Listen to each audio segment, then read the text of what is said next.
দর্শক সবাইকে আমন্ত্রণ RRM স্টাইল ইনসাইড পলিটিক্স অনুষ্ঠানের সঙ্গে আছেন প্লাবন রহমান। এই অনুষ্ঠানের মধ্যে যে সাম্প্রতিক সময়ের গুরুত্বপূর্ণ বিষয় আমরা তুলে ধরার চেষ্টা করি। আজকে আমাদের আলোচনার বিষয় জুনের মধ্যেই নির্বাচন আসলে সম্ভব কিনা। আপনারা জানেন যে বিএনপি মহাসচিব মির্জা ফখরুল ইসলাম আলমগীর বলেছেন চলতি বছরের জুনের মধ্যেই নির্বাচন সম্ভব, এবং তিনিও বলেছেন যে গতকাল আসলে স্থায়ী কমিটির বৈঠক ছিল, সেখানে প্রধান উপদেষ্টা যে সময়সীমা দিয়েছেন চলতি বছরের ডিসেম্বর অথবা আগামী বছরের 2026 সালে জুনের মধ্যে যে নির্বাচন, এত বিলম্ব করার কারণ দেখছে না বিএনপি। এ বিষয় নিয়ে মূলত আমরা আজকে আলোচনা করতে চাই। আমাদের সঙ্গে আছেন হাবিবুর রহমান হাবিব, বিএনপির চেয়ারপারসনের উপদেষ্টা। হাবিবুর রহমান হাবিব, আপনাকে স্বাগত জানাচ্ছি। আপনাকে ধন্যবাদ। পলিটিক্সের দর্শক কিছুক্ষণের মধ্যেই আমরা আমাদের সঙ্গে পাবো মাহমুদ রহমান মান্না, সভাপতি নাগরিক পক্ষ, কিছুক্ষণের মধ্যে আমাদের সঙ্গে যোগ দেবেন। আমরা আপাতত শুরু করছি হাবিবুর রহমান হাবিব, আপনাকে দিই। হাবিবুর রহমান হাবিব, আসলেই জুনের মধ্যে সম্ভব বলে আপনি মনে করেন কিনা? কারণ জুলাই ঘোষণাপত্রের একটি ব্যাপার, পাশাপাশি সংস্কার কাজ বাকি, আসলে সংস্কার রিপোর্ট এখনও সব জমা পড়েনি, কিছু কমিশন কাজ করছে, আগামীকালে কিছু কমিশন রিপোর্ট জমা দেবে, ঐক্যমত হওয়ারও ব্যাপার রয়েছে। কতটা সম্ভব জুনের মধ্যে নির্বাচন?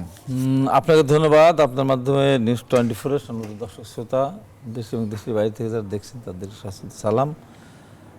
আমার সহলোচক কিছুক্ষণের ভিতরে মাহমুদুর মান্না ভাইয়ের সাথে উপস্থিত হবেন। জি, আমি পরিষ্কার করে যে কথাটা বলতে চাই যে বিএনপি মহাসচিব বলেছেন জুনের মধ্যেই সম্ভব কিনা। জি,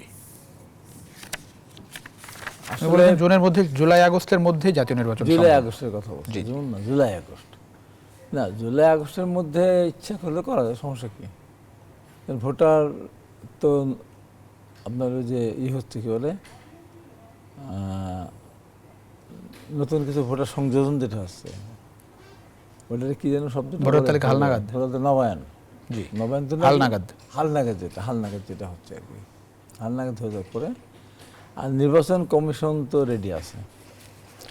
আর যদি আপনি মনে করেন যে জুলাই আগস্টে সম্ভব না, তাহলে ডিসেম্বর, জানুয়ারি, আগামী মাসে জুন মাস পর্যন্ত কীভাবে সম্ভব? তাহলে এখন এক একজন তো এক এক কথা বলছে। কেউ বলছেন যে সমস্ত সংস্কার করার পরে নির্বাচন, অনেকে বলছে। অনেকে বলছেন যে গত ফ্যাসিস্ট সরকারের যে সমস্ত যারা সুনির্দিষ্ট মামলা আসামি, প্রধানমন্ত্রী থেকে শুরু করে সাবেক প্রধানমন্ত্রী শুরু করে, তাদের বিচার কাজ শেষ করার পরে, তো এইটা কি সম্ভব? বিচার কাজ কি সহজের সময় কত বছর লাগবে? 1 বছর, 2 বছর, 3 বছর, কত বছর? কোনোটাই, সবটাই আপনার অনিশ্চিত।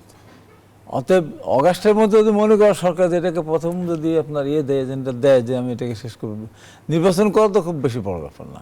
হ্যাঁ, এখন বলতে পারেন পুলিশ প্রশাসন নড়বড়ে, এখনো প্রশাসন তেমন সোজা হয়ে দাঁড়াতে পারে নাই, নানান কথা আসতে পারে। কিন্তু ধরেন যে গণঅভ্যুত্থানের মাধ্যমে সরকার আসলো, মানুষ অনেক সংস্কারের আশা করছে, মানে সেটি আপনি কি সংস্কারটা করবেন বলুন তো?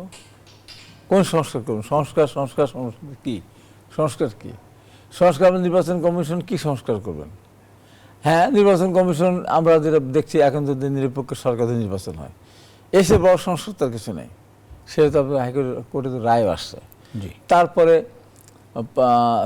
একটা দল ধরে ফ্যাসিস্ট না ওঠে, তার জন্য তা নিরপেক্ষ সরকার নির্বাচন, ফ্যাসিস্ট যেন এক ব্যক্তি না হয়, তার জন্য 2 বার পর প্রধানমন্ত্রী হতে 2 বার বেশি পারবেন না।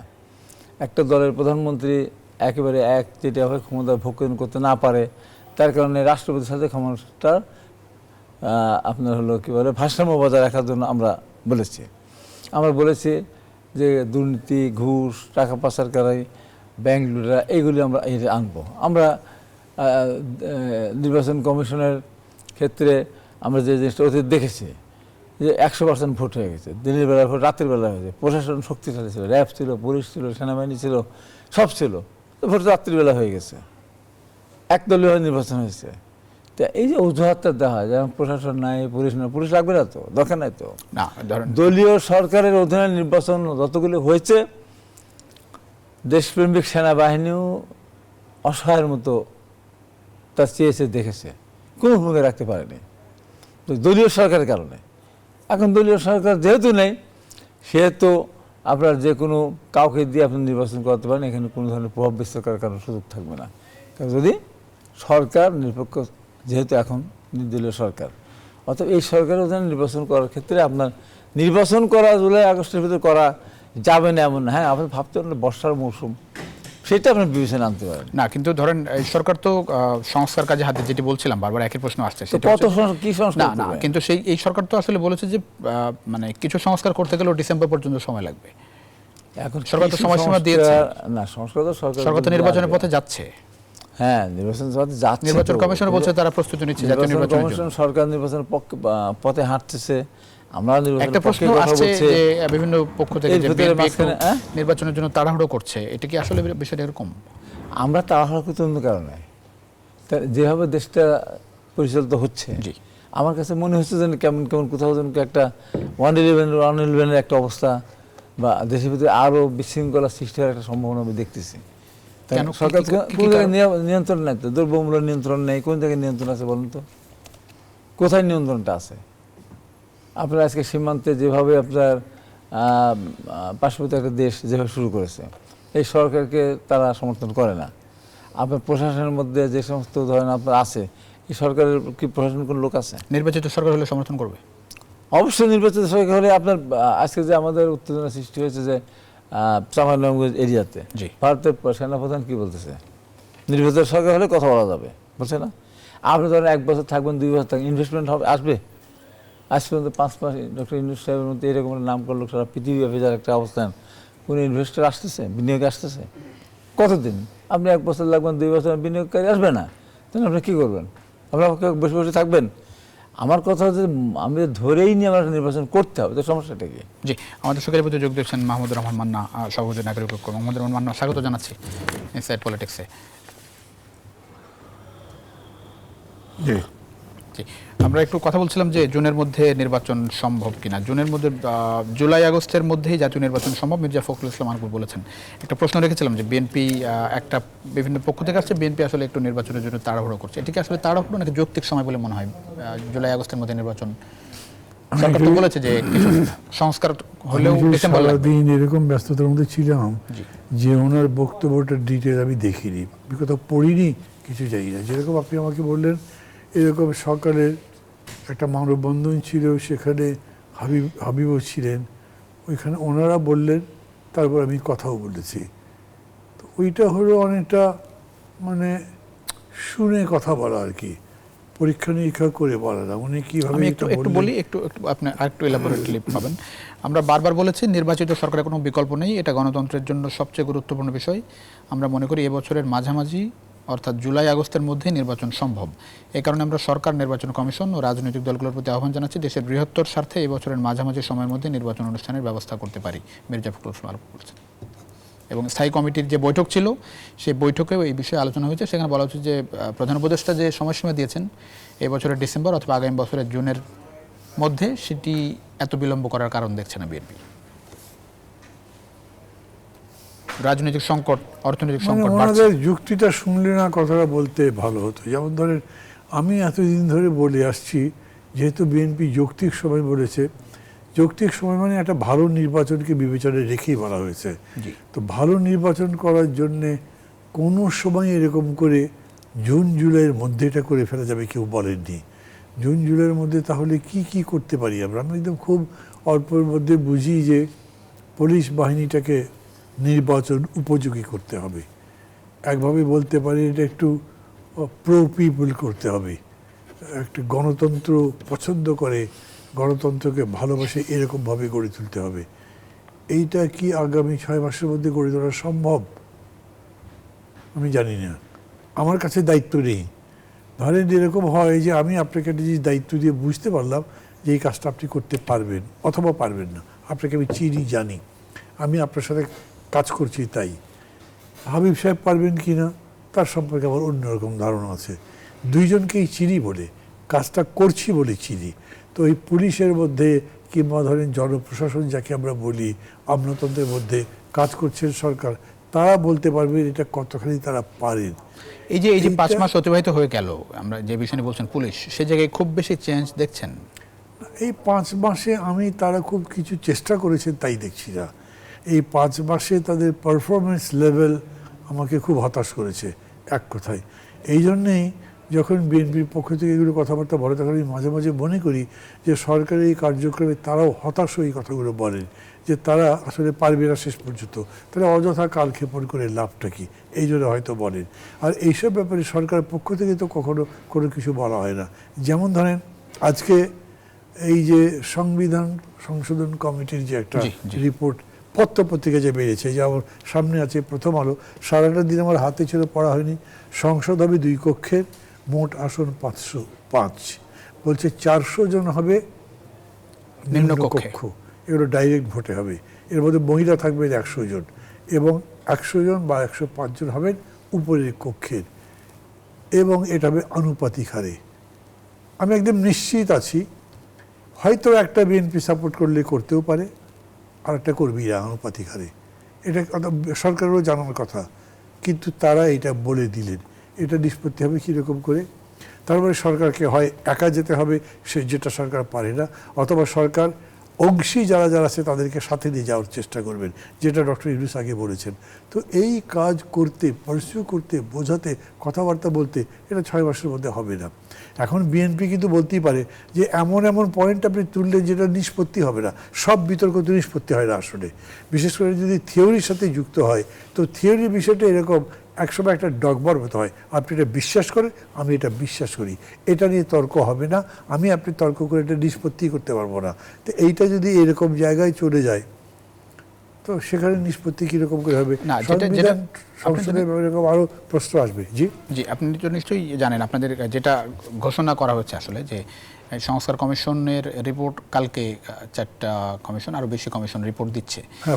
রিপোর্টগুলোর পরে রাজনৈতিক দলগুলো আলোচনার ভিত্তিতে, ঐক্যমতের ভিত্তিতে আসলে সংস্কারগুলো হবে। সরকারও বলেছে যে রাজনৈতিক দল না চাইলে সংস্কার হবেও না, এরকম কথাও আসলে বলা হয়েছে। সেরকম কিছু দেখছেন যে দলগুলোর ঐক্যমত না হলে কোনো সংস্কার হবে আদৌ? মানে আমি যেমন জানি, যেটুকু পড়লাম না, তার মধ্যে আনুপাতিক হারটা বিএনপি মানবে না। 105-এর মধ্যে 5টা হচ্ছে রাষ্ট্রপতির হাতে। রাষ্ট্রপতি 105টা দিয়ে আবার কথা না, আনুপাতিক হার যেটা বলছে, 100 সংখ্যানুপাতিক হারে যেটা বলছে, না 100 না, ভোটটাই হবে সংখ্যানুপাতিক হারে। 100টার জন্য আছে, নিচেরটা তো একই রকম হবে এখন যা হচ্ছে তাই না। যেটা জানি সারা দেশে যে একটা দল টোটাল যে ভোট পাবে সেই ভোটের আনুপাতিক হারে সেই অনুযায়ী উপরে 100 আপার হাউস হবে, এটাতে তাই বলা হচ্ছে বলে 5টা আসন রাষ্ট্রপতি দেবে। তো এই বিষয়গুলো নিয়ে যেন আলাপ আলোচনা করতে যদি হয়, এই আলোচনাটা 5 মাস আপনি কিছুই করলেন না কেন? আপনার তো বোঝার কথা যে এই আলোচনা নিয়ে বিতর্ক হবে, একমত হবে না সবাই। তাহলে আপনি চাইলেও, আপনি যে এমনকি ডিসেম্বর বলেছেন, সে ডিসেম্বরের মধ্যেও তো এটা না হতে পারে। তাহলে বিষয়টি কি এই বললাম, এই আমার প্রস্তাব, কি বলেন? বললো নো, বাদ। আবার আচ্ছা ইয়েস বললো। সো এরকম করে 1000টা প্রস্তাব আসলো, তার মধ্যে দেখা গেল 30টা প্রস্তাবে ইয়েস হয়েছে, বাকিগুলো নো হয়ে গেল।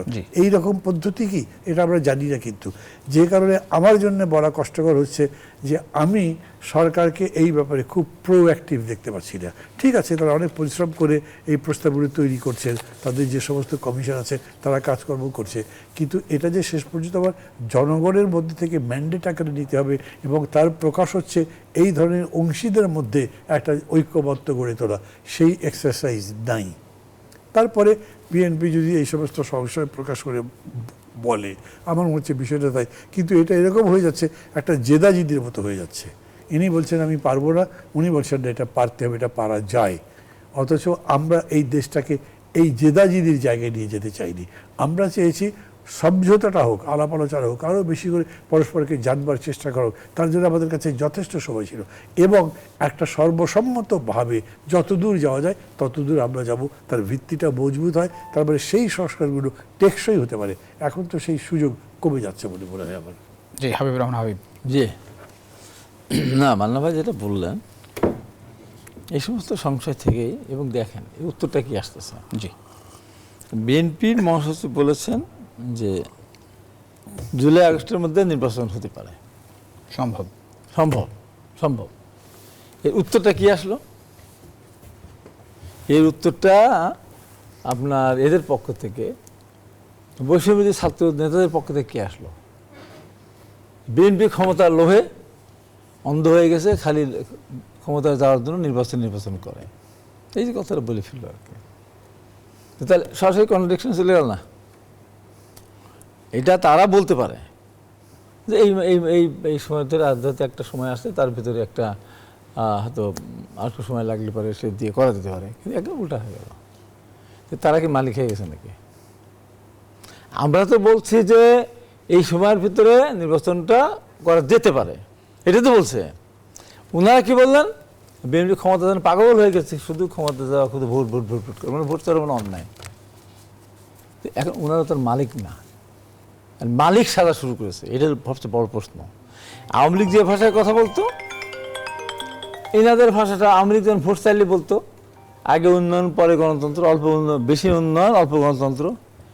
এনাদের কথা মনে হচ্ছে আগে সংস্কার, আগে আগে হলো তারপরে। তো আগে সংস্কার, কতদিন ধরে সংস্কার করবেন, কি সংস্কার করবেন, আগে বিচার, কি বিচার করবেন, কতদিন ধরে করবেন, তার সময় রেখে দেন। যে এতদিনের ভিতরে আমরা সব বিচার কাজ সম্পন্ন করব, এতদিনের ভিতরে আমরা এই সংস্কার সব আমরা করবো, তারপর নির্বাচন। বলেন কোন মাসে করবেন, কোন বছরে করবেন? ওনাদের কথা মতো যে ওর টাইম লিমিট নেই, টাইম বার নেই, যতদিন লাগে ততদিন। না, সরকারের পক্ষ থেকে বলেছে যে কিছু সংস্কার হলে সরকারের ডিসেম্বরের পক্ষ মধ্যে থেকে তো সম্ভব। বলছে, আর একটু বেশি কিন্তু সংস্কার আর হলে তো- আগামী বছরের জুনের মধ্যে হ্যাঁ, নির্বাচন। সেটাই আর কি। তো এই সংস্কার তো চলমান প্রক্রিয়া, এবং সেটি বলা হচ্ছে রাজনৈতিক দলগুলো না চাইলে কোনো সংস্কার ছাড়াই হ্যাঁ, নির্বাচন রাজনৈতিক হবে। দলগুলি এখন আমরা চাইলাম এটা, ওনারা চাইলেন ওইটা, তাহলে এই হবে যে না কন্টেস্ট। সংস্কার। হ্যাঁ, কিন্তু এর মধ্যে তো আমরা দেশের মধ্যে যে আভ্যন্তরীণ যে কিছু ঘটনা ঘটতেছে, সেই ঘটনা ঘটার মধ্য দিয়ে তারপরে এখন মাথা ব্যথা বললাম যে আপনার ইনভেস্টাররা তো আসবেন না। এই যে আমাদের ভিতরে যেটা শুরু হয়েছে, আমরা কি নিরাপদ? এটা কি নিরাপদ? সরকার কি নিরাপদ? অবশ্যই নিরাপদ না। এই অবস্থা চলতে থাকলে যে কোনো না কোনো একটা অস্থিরতার সৃষ্টি হতে পারে। এমনি সীমান্ত অস্থিরতার সৃষ্টি হয়েই আসে, সেটা তো বললাম। তো এই জন্য বলি যে সব দলগুলিকে বুঝতে হবে, আনুপাতিক হারে যেমন আসছে, আনুপাতিক উচ্চকক্ষ। নির্বাচন আমরা মানব না, বিএনপি মানবে না। আনুপাতিক নির্বাচন হলে লাভবান কারা হবে বলেন? কারা লাভবান হবে? আনুপাতিক নির্বাচন হলে যদি আপনার এখন তো দ্বিকক্ষ বিশিষ্ট সংসদ আসতেছে, প্রস্তাব আসতেছে। জি, এই প্রস্তাব তো এই সরকারের, এই সমস্ত সিদ্ধান্ত এই সরকারের তো আমার মনে হয় যে এটা উচিত দেওয়া। প্রস্তাব তো আসতে পারে আপনাদের সাথে আলোচনা করে চূড়ান্ত আলোচনা হবে। না করেই, আলোচনা কি আমাদের সাথে করেছেন নাকি? তাদের কাজ একটা সুন্দর সুষ্ঠু নির্বাচন করে, তারপর নির্বাচনের রাজনৈতিক দলগুলো হাবিব ভাই, এটা তো আপনাদের সঙ্গে আলোচনার পরে চূড়ান্ত হবে। সেটাই তো বলছি। তো এখন এটা আসলো টেবিলে প্রস্তাব। হ্যাঁ, তো এখন দেখেন আনুপাতিকের যেটা বলা হচ্ছে, আনুপাতিক নির্বাচনে যে 100 জন না 400 জনের, 500 জনের, 100 যারা আপার হাউসে, যারা আপার হাউসে তারা- 100 জন, তারা যে মানে এই আনুপাতিক হারে জাতীয় নির্বাচনে যে ভোটটা পাবে, সেই ভোট দলগুলির আনুপাতিক হারে আপার হাউসে তারা পাবে, তাদের প্রতিনিধি থাকবে বিভিন্ন রাজনৈতিক এতদিন দল। যাবৎ যারাই কথা বলেছে, কমিউনিস্ট পার্টি সহ, তারা কিন্তু আপার হাউসের কথা চিন্তা করে না, 100 জনের কথা চিন্তা করে নাই। তারা চিন্তা করেছে যে আসলে যে 300 আসনের নির্বাচন হবে, সেখানে আনুপাতিক হারে তারা বলেছে আমি হয়তো 2 লক্ষ ভোট পেলাম, আনুপাতিক হারে আমি 2টা আসন পেলাম বা 1টা আসন পেলাম, সেটা এখানে আবার আছে। আজকে আনুপাতিক হারে নির্বাচন যদি হয়, এখানে আপনার ধরেন এখনো নির্বাচন কারা অংশগ্রহণ করতে পারবে, কারা পারবে না, এটা এখন নির্ধারিত হয়নি। যদি ধরেন আপনার পতিত সরকারের আদলে সরাসরি আসুক, আর তাদের অন্যভাবে আসে না, সরাসরি করতে অন্য হবে, ওইভাবে যদি হয়ে যায়, তাহলে আনুপাতিক হারে যদি আগের যে নির্বাচনের ছিল আর কি, জাতীয় নির্বাচনের মোটটা টোটাল হলে, তার সেখানে কী জানাতে পারে? সেখানে কিন্তু একটা বড় ধরনের খেলা হয়ে যেতে পারে। খেলা হয়ে যেতে, যারা ভাবতেছে যে আনুপাতিক হলে তারা সুবিধা বা লাভ করতে পারবে বা লাভবান হবে, খেলা কিন্তু অন্যদিকে চলে যেতে পারে। তার কারণ হলো কি, ফ্যাসিস্ট সামনে থেকে বিদায় হয়েছে, কিন্তু তার অন্তর্নিহিত যে শক্তি যেটা, সেটা কিন্তু রয়ে গেছে সমাজের প্রত্যেকটা সেক্টরে, সমাজের প্রতিটা স্তরে, প্রশাসনের প্রতিটি স্তরে। আপনাদের সামনে দৃষ্টিতে দেখেন, এই মিডিয়াটা কার? এই মিডিয়াটা কি এই সরকার, তত্ত্বের সরকারের মিডিয়া কার? আমি নাম ধরেই বলতেছি যে তারা এই সমস্ত লোকজনগুলি প্রথম বলেছে আগেও ছিলাম, এখনো আছে, মানে ভাই ভবিষ্যতে থাকবো। এই জায়গাটায় আমি বলি, আপনার এটা দিয়ে কথা বলছি, এই টোটাল বাংলাদেশের আপার হাউস যেটা আপনি বলছেন, আপার হাউসের কথা বলছেন, আপার হাউস তো আর ক্ষমতার নিয়ন্ত্রক তো না। আপার হাউস মান্না ভাই, আপার হাউস তো আসলে নির্বাচনের সরকার গঠন হওয়ার পরে না, আমি আপার হাউসের ক্ষমতা নিয়ন্ত্রকের কথা আমি বলছি না। না আপার আমি বলছি যে এই মিডিয়া হাউসটা, এই মিডিয়া হাউসটা কি তত্ত্বাবধায়ক সরকারের? এই মিডিয়া হাউসটা বিএনপির? এই মিডিয়া হাউসকে মান্না ভাই মিডিয়া তো আসলে যতগুলো মিডিয়া হাউস আছে সবগুলোই জি পতিত সরকারের মান্না ভাই হয় লোক একটু এই জায়গাটাই একটু আপনার কাছে জানতে চাই, সেটা হচ্ছে ধরেন এই সরকার তো নির্বাচনের দিকে যাচ্ছে। আমি বলতে চাই যে সময়সীমা আছে এবং সংস্কারের জায়গায় যেটি বলা হয়েছিল যে নির্বাচিত যারা আসলে মানে রাজনৈতিক দলগুলোর সঙ্গে আলোচনার পরে এই বিষয়গুলো আসলে চূড়ান্ত হবে, এবং এমন লাইনও এসেছে যে দলগুলো না চাইলে আসলে সংস্কার করতে চায় না এই সরকার। আপনার কাছে কি মনে হয় যে কত সময় এই সরকার আসলে সদিচ্ছা কত সময়ের মধ্যে নির্বাচন করতে দেখছেন আপনি? মানে দেখেন, এখন প্রশ্ন যদি করেন জি তাহলে তার পরিপ্রেক্ষিতে জবাবগুলো সেরকম হবে। জি কেন আমি তো এটা অ্যাভয়েড করে যেতে পারবো না। বিএনপির পক্ষ থেকে এর মধ্যে বলা হয়েছে যে কনস্টিটিউশনে হাত দেবার ক্ষমতাই অনির্বাচিত সরকারের নাই। তো এই যে প্রস্তাবগুলো দিচ্ছে, এই প্রস্তাবগুলো তো করতেই পারবেন না তারা। তার মানে এগুলো সব কি করতে হবে, সংসদে পেশ করতে হবে। তারা এরকমও বলছেন, তারা এমনি ব্যক্তিগত আলাপচারিতার মধ্যে বলছেন আমাদের 31 দফা কর্মসূচি, জি 12 দলের একটা আছে, অন্য কোনোদের একটা আছে, বামদের একটা আছে, সব কিছু সংসদে পেশ হবে, আলোচনা হবে এবং তারই ভিত্তিতে সংবিধান সংশোধন হবে। এর আগে আপনি করতে পারবেন না। আমি একটা ইন্টারভিউ করেছিলাম যে অধ্যাপক ডক্টর আলী রিয়াজের, আমি একটা ইন্টারভিউ করার সুযোগ পেয়েছিলাম, সংসদে গিয়ে ইন্টারভিউ করেছিলাম। তো সেখানে তিনি একটা কথা খুব জোর দিয়ে বলেছেন যে মানে আমার কানে লেগেছে আর কি, সেটা হচ্ছে যে তারা আসলে প্রস্তাব করতে পারে, আলটিমেটলি দেশ চালাবে রাজনৈতিক দলগুলো, এবং এটা আলটিমেটলি পরবর্তী সরকারই আসলে ঠিক করবে কোনটুকু থাকবে কোনটুকু থাকবে না। তো সেটাই যদি হয় তাহলে কি এখন এই বিষয়গুলো নিয়ে খুব বেশি এই এক্সারসাইজগুলো করার মানেই নাই। জি সেটাই তো ওইটা যদি বলতে এক্সারসাইজ করার মানেই নাই, মানে এইটা থেকে কিন্তু আমার মনে হতে পারে যে আসলে হচ্ছে কি তাই তো ভালো করে বুঝছি না। ধরেন যখন এটা শুরু হয়েছে, আমি একটা জিনিস বলি, এখানে আমি সম্ভবত আরেকদিন বলেছিলাম, আওয়ামী লীগ চলে যাবার পরে কীরকম সরকার হবে, প্রস্তাব ছিল কেয়ারটেকার গভর্নমেন্ট হবে। আমরা বলেছিলাম না, এটা একটা অন্তর্বর্তী সরকার হবে। কেয়ারটেকার মানে it takes care of election only, কনস্টিটিউশনে যেরকম করে আছে এইটা হবে না। সে সংস্কারের দায়িত্ব নেবে, সে সংস্কারগুলো করতে পারবে, এই কথা তখন বলা হয়েছিল। এখন কিন্তু কেয়ারটেকারের কোনো সংস্কার কোনো অধিকার থাকছে না। ওনারা যেরকম করে বলছেন তাতে এই government is just a caretaker সরকার, এটা ইন্টারিম গভর্নমেন্ট না যেটা সংস্কারে হাত দিতে পারে, বিশেষ করে কনস্টিটিউশনের ব্যাপারে। এখন ধরেন এরা যদি হেলথ পলিসি একটা ডিক্লেয়ার করে হুইচ ইজ রিয়েলি প্রোগ্রেসিভ, তো সবাই মানবে। ওতে তো রাজনৈতিক ক্ষমতার মধ্যে কিছু যাচ্ছে আসে না, ওটার সাথে গণতন্ত্র আইনের কোনো সম্পর্ক নেই। আপনি যে একটা ভালো কৃষি কর্মসূচি দেন তার সাথে গণতন্ত্র আইনের কোনো সম্পর্ক নেই। গণতন্ত্র নির্মাণ করবার জন্য নিশ্চিতভাবে আপনি দেশে বিদ্যমান আইন, ক্ষমতার কাঠামো, রাষ্ট্রের কাঠামোগুলোতে হাত দিতে হবে, সেটার গণতন্ত্র আইন করতে হবে। সেই প্রস্তাবগুলো নিয়েই কিন্তু এতদিন ধরে আলোচনা হচ্ছিল। কিন্তু বিএনপি যেরকম বলছে তাতে বোঝা যাচ্ছে যে তারা চায় এই টোটাল বিষয়টা সংসদই করবে, এর বাইরে কেউ করতে পারবে না। ইন দ্যাট কেস এসব করবারই করবার হয় না। জি, একটা বিরতি নিয়ে ফিরছি হাবিবুর রহমান হাবিব। দর্শক, ছোট একটা বিরতিতে যাচ্ছি। আরআরএম স্টিল ইনসাইড পলিটিক্সে কিছু মিনিটে ফিরছি, আশা করি সঙ্গে পাচ্ছেন। দর্শক, আবারও স্বাগত আরআরএম স্টিল ইনসাইড পলিটিক্সের সঙ্গে আছে প্লাবন রহমান। আমরা কথা বলছিলাম জুলাই আগস্টের মধ্যে নির্বাচন সম্ভব কিনা বিষয় নিয়ে। আমাদের সঙ্গে আছেন মাহমুদুর রহমান মান্না, আছেন হাবিবুর রহমান হাবিব। হাবিবুর রহমান হাবিব, আরেকটা কথা এর মধ্যে আসছে খুব স্ট্রংলি, সেটি হচ্ছে যে স্থানীয় সরকার নির্বাচন জাতীয় নির্বাচনের আগে না পরে, যেটি মির্জা ফখরুল ইসলাম আলমগীর বলেছেন যে সংসদের আগে স্থানীয় সরকার নির্বাচনের প্রশ্নই ওঠে না। এটা কি সমাধান দিয়ে দিল না সরকার? সরে আসছে না সেখান থেকে? সরে যদি না আসে তা আমার পরিষ্কার বক্তব্য, স্থানীয় সরকার সরে আসেন। এই স্থানীয় সরকার নির্বাচন আগে না পরে সেটা বলেনি, এর মধ্যে প্রধান উপদেষ্টা একটু কথা বলেছেন যে জাতীয় নির্বাচনের সঙ্গে সঙ্গে স্থানীয় সরকার নির্বাচনের প্রস্তুতি চলছে। সেটা না, জাতীয় নির্বাচন যদি হয়ে যায় তাহলে আমাদের প্রস্তুতি নেওয়ার আর কি থাকবে? নির্বাচন কমিশন বলেছে যে জাতীয় নির্বাচনের প্রস্তুতি তারা নিচ্ছে। নির্বাচন কমিশন জাতীয় নির্বাচন করার পরে তারপরে তো নির্বাচন কমিশন স্থানীয় সরকার নির্বাচনের চিন্তা ভাবনা করবে। এই সরকারের পক্ষে তো সম্ভব না।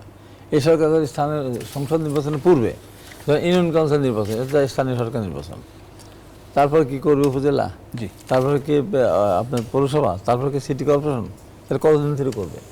এইগুলি তারা করতে থাকবে, এগুলি তাদের করার তাদের প্রয়োজন নেই। জাতীয় নির্বাচন হয়ে গেলে সরকার গঠন হয়ে যাবে। সেই সরকার এসে ধাপে ধাপে ইউনিয়ন কাউন্সিল নির্বাচন বলেন, পৌরসভা বলেন, উপজেলা বলেন, সিটি কর্পোরেশন তারা করবে। তো এইটা সামনে নিয়ে আসা, এটা নিয়ে এখন আলোচনার তো কোনো দরকার আছে বলে আমার কাছে অন্তত মনে হয় না। এটা পরের ধাপ, পরে যাক। এখন এই নির্বাচনটাকে সুষ্ঠুভাবে করার জন্য কী কী করণীয়, কী হতে পারে, যেমন ধরেন কোনো সংস্কার প্রস্তাব কী আছে আমি জানি না। জি। যেমন আমরা যখন নির্বাচনে দাঁড়াই তখন আগে যেহেতু সরকার অধীনে নির্বাচন হতো, সরকারি দল সেখানে পপ বিচার করতো, বিরোধের পোস্টার ছিঁড়ে ফেলে, অফিস পুড়িয়ে যায়, আমাদের যেমন আহত করেছে, হাসপাতালে পাঠিয়েছে, মারধর করেছে।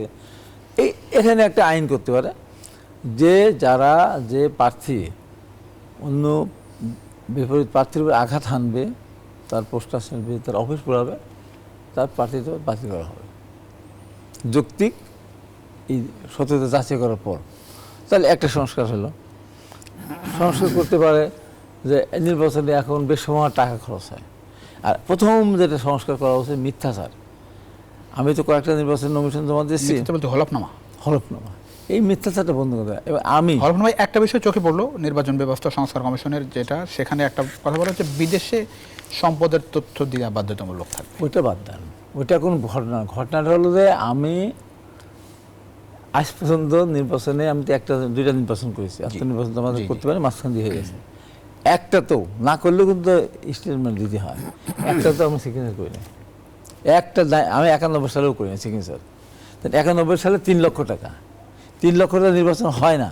যখন আমি ফর্ম ফিল আপ করছি 3 লক্ষ টাকা মামা দেবে, চাচা দেবে, খালু দেবে, লোন করবে, এই করবে, 3 লক্ষ টাকা নির্বাচন খরচ করে হয়ে গেছে। ধরেন কারোর 1 কোটি টাকা, কারোর 50 লাখ টাকা, কারোর 20 লাখ টাকা।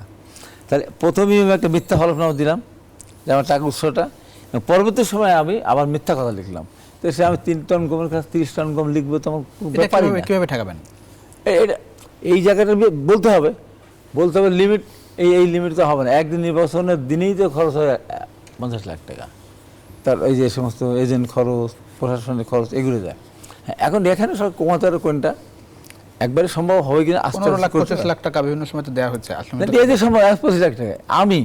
আমি ধরেন 2014 সালে 2008 সালে যখন নমিনেশন জমা দিয়েছি, তখন আমি আমার ওন সোর্স থেকে আমি দেবো, আমার ব্যবসার টাকা তখন হোয়াইট মানি ছিল। আমি যখন 18 সালে নমিনেশন জমা দিয়েছি আমার নিজস্ব ফন্ড, আমি যখন 20 সালে জমা দিয়েছি আমার নিজস্ব টাকা দিয়ে। কিন্তু অনেকেই আছে দেখা যায় তার নিজস্ব টাকা না, ধার করা, মিথ্যা, এটা সেটা। আমি আবার যখন হয়ে গেছি আমার ওখান থেকে কমাই দিয়েছে। এটা তো বড় মিথ্যাচার। আমি খরচ করব 2 কোটি টাকা, আমি এখানে লিখে দিলাম 25 লাখ টাকা খরচ করলাম 2 কোটি টাকা করে আমি হিসাব দিলাম 25 লাখ টাকা। এই যে মিথ্যা যে আমি কথাটা বললাম, এই জায়গায় আপনাকে পরিষ্কার হয় লিমিট করে দিতে হবে, নাহাতে সরকার সেই সুযোগ একবারে আসবে না। সরকার সমস্ত অ্যারেঞ্জ করবে, মিটিং অ্যারেঞ্জ করবে, পোস্টার ছাপিয়ে দেবে, একসাথে বিষয়গুলো এইসব বিষয় আসা যেমন আলোচনার মধ্যে কমাতে হলে, যেমন আমরা যারা প্যানেল করি না হেভি দিয়ে সব, যে কজন প্রার্থী হলো সব পোস্টার সরকার পক্ষে ছাপবে, আর ব্যক্তিগত কারো পোস্টার থাকবে। জি, অনেক ধন্যবাদ মাহমুদুর রহমান নান্না। জুলাই ঘোষণাপত্র চূড়ান্ত করতে বৃহস্পতিবার সর্বদলীয় বৈঠক ডাকা হয়েছে এবং সেখানে উপদেষ্টা মাহফুজ আলম আজকে বলেছেন যে বৃহস্পতিবার সর্বদলীয় বৈঠক করা হবে রাজনৈতিক দল এবং অন্যান্য অংশীজনের সঙ্গে, যার মধ্য দিয়ে একটু ঐক্যমতের মাধ্যমে একটা দলিল প্রণীত হবে বলে তিনি আশা করছেন। কতটা আশাবাদী? আমি বিষয়টা এই যে বুঝলাম না। জুলাই ঘোষণাপত্র বুঝতে তো পেরেছি, কিন্তু আমাকে তো ডাকে নাই, ডাকবে, আমাকে তো বলে নাই।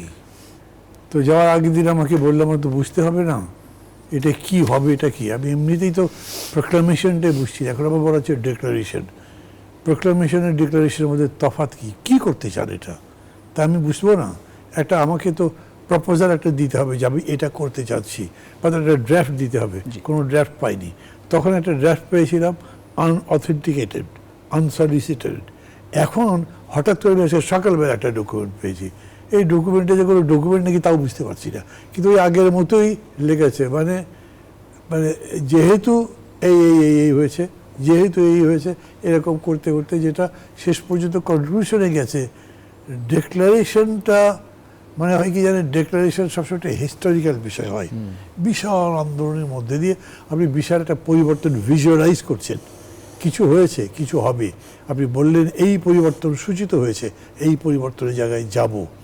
এইরকম ধরেন প্যারিকমের একটা ডিক্লারেশন দিতে পারে, অক্টোবর রেভলিউশন ডিক্লারেশন দিতে পারে, আমাদের স্বাধীনতা যুদ্ধ ডিক্লারেশন দিতে পারে। এইটাকে কিভাবে দেখছেন তারা? আমি তো দেখছি এই 5 মাস পরে ধরেন আগস্ট বা জুলাই আগস্টের আমি যদি অভ্যুত্থানটাকে ধরি, সেই অভ্যুত্থানকে আমি বিরাট পাপের জিনিস মনে করি, কোনো সন্দেহ নেই। কিন্তু গুণগতভাবে পরিবর্তনটা কদ্দূর হয়েছে এইটা তো রীতিমতো বিতর্কের বিষয় হয়ে গেছে এখন। এই কারণে এটা নিয়ে বিতর্ক, আলোচনা, সমালোচনা হচ্ছে কেন? আলোচনা সবার হচ্ছে, ধরে আমি যদি আপনাকে জিজ্ঞেস করি কী গুণগত পরিবর্তনটা দেখলেন, কোন ক্ষেত্রে বলেন, একদম স্পেসিফিক করে বলবেন। আমি কয়েক জায়গায় প্রশ্ন করেছি, কেউই বলতে পারিনি।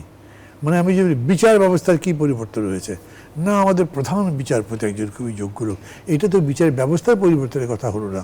ওরকম তো সেই সময় মাহবুব মোর্শেদ ছিলেন, তার চাইতে বড় বিচারপতি তো আসেন নাই। তারপরে তখন কি সবচাইতে ভালো অবস্থা ছিল বিচার ব্যবস্থার, আমরা ওই রকম জায়গায় যেতে চাই, এরকম তো না। তাহলে এই পরিবর্তনটা কি, গুণগত পরিবর্তনটা কি, সেই জিনিস আমাদের আইডিয়ার মধ্যে আসতে হবে, তার একটা চর্চা থাকতে হবে। কিছু না হয় আপনি একটা ডিক্লারেশন দেবো, আপনার আসেন কথা বলবো, তারপরে ওখানে গিয়ে যারা ডাকছেন তারা তাদের একটা ধারণা বলবেন।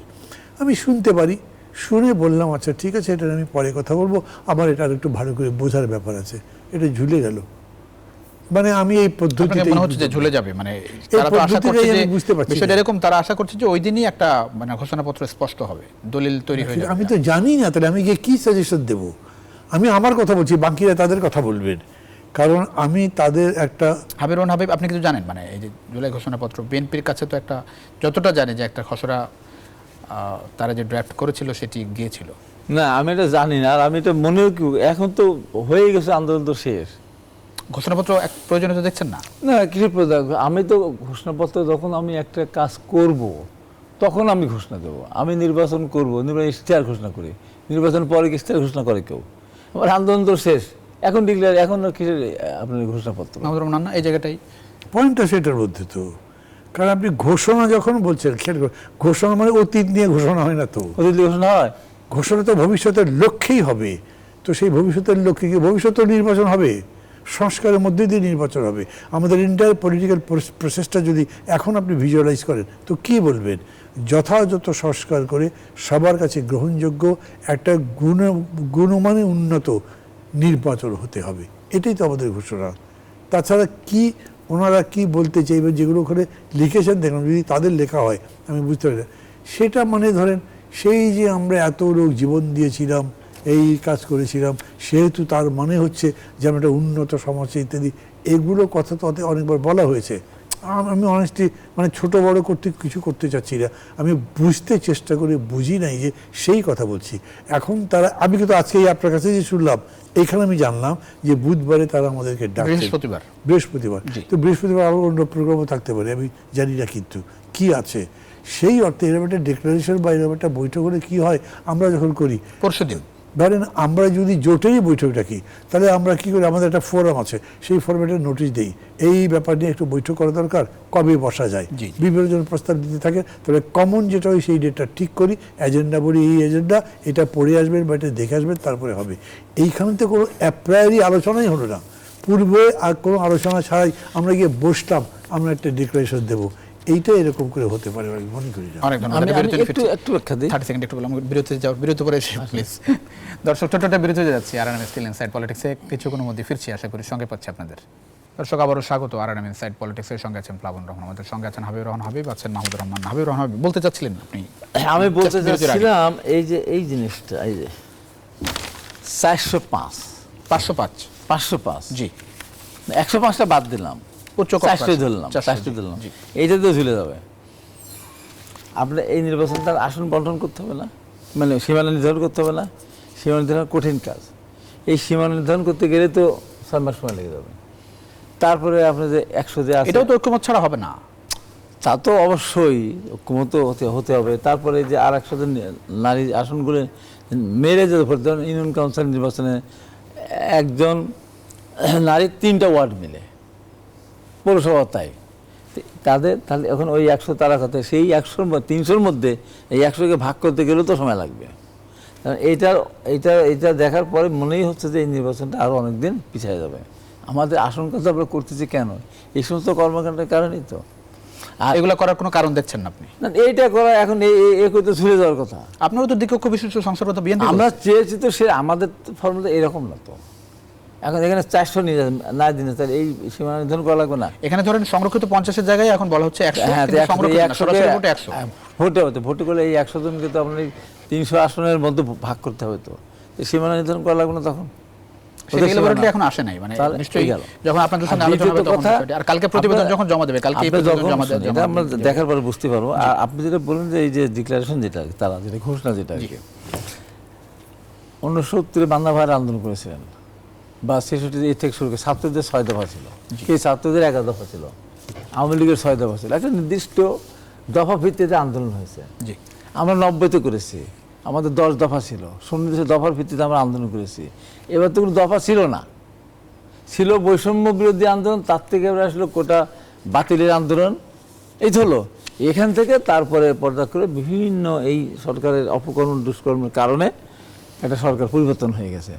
কোনো চিন্তা ভাবনা করে কোনো ধরনের আগের থেকে কোনো প্রিপারেশন নিয়ে আমরা কি করবো, কিন্তু বিষয়টি কি এরকম কিনা, ধরেন মানে আপনি একজন রাজনীতিবিদ, এরকম একটা আন্দোলনের একটা রিটেন ডকুমেন্ট থাকবে কিনা, সেটা সেরকম কিছু মনে হচ্ছে না। আন্দোলনের রিটেন ডকুমেন্ট করতে গিয়ে এখানে কতগুলো কথা আসছে। জি, শেষ পর্যায়ে অন্য দিন আরেকদিন আমি অন্যদিকে যাচ্ছি না, আমি বলছি যে এরা যদি এইগুলির এর ভিতরে যদি ধরেন আপনার 52 অস্বীকার করে, 62 অস্বীকার করে, 66 অস্বীকার করে, 69 অস্বীকার করে, 70 অস্বীকার করে, 71 অস্বীকার করে, 90 অস্বীকার করে, তাহলে কি হবে? তাই এইটা যদি করতে যায় তাহলে এটা তো কোনোভাবে আপনার একটা নির্বাচনের সময়সীমা ঠিক করবে সরকার ও রাজনৈতিক দলগুলো। জাতিসংঘের দূত গোয়েন লুইস আজকে কথা বলেছেন, সেরকম দেখছেন মানে ঐক্যমতের ভিত্তিতে নির্বাচনের দিকে যাবে সরকার? না, ঐক্যমতের একটা চেষ্টা তো চলতেই থাকবে, এবং আমি আশা করব যে যাতে ঐক্যমত্য হয়। কিন্তু এমন এমন করে ছড়িয়ে যাচ্ছে বিষয়গুলো যে এতগুলো বিষয় ঐক্যমত্য করা খুব সহজ মনে হচ্ছে না আমার কাছে। এবং তার মধ্যে আবার হয়েছে কি, সরকারে যারা আছেন তারা মোটেই অভিজ্ঞ নন, তারা এই সমস্ত ব্যাপারে হ্যান্ডেল করতে জানে না। আর নেগোসিয়েশন করা, ধরেন বিবাদমান বলতে বাড়াবাড়ি করছে না, মত পার্থক্য ইত্যাদি এরকম 3-4টা গ্রুপকে মিলে আলোচনা করে এক জায়গায় ঐক্যমত্যে নিয়ে আসার জন্যও কিন্তু আপনার সেরকম ফ্যাসিলিটেটার লাগে, সেই রকম আপনার কি বলবো যে মানে সেই রকম নেগোসিয়েটার লাগে, এরকম তো কেউ আছে বলে আমি দেখছি না। ডক্টর ইউনূস নিশ্চয়ই একজন অনেক বড় মাপের মানুষ, কিন্তু উনি অনেক বড় মাপের নেগোসিয়েটার এরকম তো না। ওই জন্যই আমি ভয় পাচ্ছি শেষ পর্যন্ত কোথায় গিয়ে দাঁড়াবে এটা, যেহেতু সবই আপনি ওপেন করে দিচ্ছেন। এই ভয় নিয়েই আপনাদের যাত্রা করতে। এবং এখন যেটা আজকে তারা যেটা বাস্তব পত্রপত্রিকা যেটা হাবিব দেখালেন, এটা তো ঠিক কথাই। 400 জনের ইলেকশন করবেন কীরকম করে? 400 জনের মধ্যে 100 জন নারী, এবং তারা ডাইরেক্ট ভোটে নির্বাচিত হবেন। ডাইরেক্ট ভোট মানে নিশ্চয়ই পিপলস ডাইরেক্ট, তার মানে নারী পুরুষ উভয় ভোট দেবে। এক একটা কনস্টিটিউয়েন্সিতে যেখানে পুরুষের এইখানে ধরেন 1 লক্ষ ভোটার আছে, ওটা 3 লক্ষ হবে প্রপোর্শনেটলি। আর একটা ব্যালট থাকবে, তাহলে আর একটা ব্যালট থাকবে কি থাকবে, কারণ একই জায়গাতে মানে সেম কনস্টিটিউয়েন্সিতে তো আপনি দুজনকে ভোট দিচ্ছেন না, ডিফারেন্ট কনস্টিটিউয়েন্সি। এটা নারী পুরুষ নিজেরাও তো কনফিউজ করে ফেলতে পারে, মানে পরিষ্কার নয় আমার কাছে বিষয়টা। হতে পারে যে কালকে যখন দেবে তখন বুঝতে পারবো, তখন তার উপরে কথা বলতে পারবো। কিন্তু এখন পর্যন্ত যেটা দেখছি সেটা মানে যতগুলো ইস্যু সামনে দেখছেন তাতে করে বিষয়টি ডিটেইলস আছে, যেটা খুব উদ্ধৃতির মতো করে তুলে এসেছে, তা থেকে আমরা বুঝতে পারছি না। একজন নারী 3 আসনে তাকে ইলেকশন করতে হবে, 100-র ভিতরে 3টা এমপি ইলেকশন করবে, 3 এমপি এলাকায় তার ইলেকশন করবে, তার ইলেকশন তা তো করতে হবে, সেটা তো বলাই হচ্ছে। যেমন যে ঝামেলা করলে ইউনিয়ন কাউন্সিলের, সেটা তো একটা হিউজ ইলেকশন, হ্যাঁ হিউজ। এই হলো অবস্থা।